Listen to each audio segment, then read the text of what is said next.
שלום לכולם ובהצלחה במבחן. בסרטון הקצר הזה אני אעבור על המבחן בזריזות כדי שתדעו מה לעשות.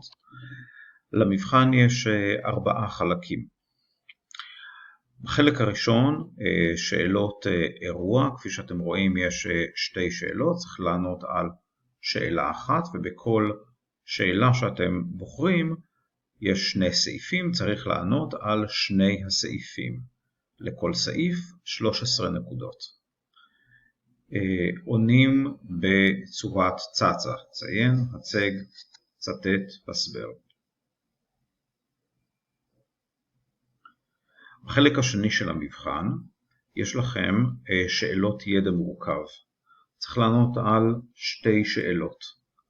בכל שאלה יש 2 מושגים. צריך לכתוב הגדרה של המושג הראשון, לכתוב הגדרה של המושג השני, ואז את הקשר בין המושגים. גם כאן, לכל שאלה, 13 נקודות.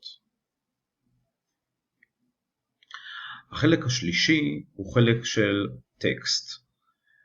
צריך לקרוא את הטקסט, ולאחריו יש 3 שאלות, שצריך לבחור 2 שאלות מתוכן. כאן נתנו לכם כבר את הציין, ולכן צריך לעשות את ההגדרה, את ההצג, צטט והסבר. בחלק האחרון, גם כאן שאלות צצה, רגילות, שאלות אירוע שאתם מכירים. יש 3 שאלות, צריך לבחור מתוכן 2 ולענות בצורת צצה. כפי שאתם יכולים לשים לב, בכל אחת מהשאלות ניתן גם להאזין לשאלה. אפשר ללחוץ על הלינק שנמצא בכחול ולהאזין להקראה של השאלה. שיהיה לכם בהצלחה.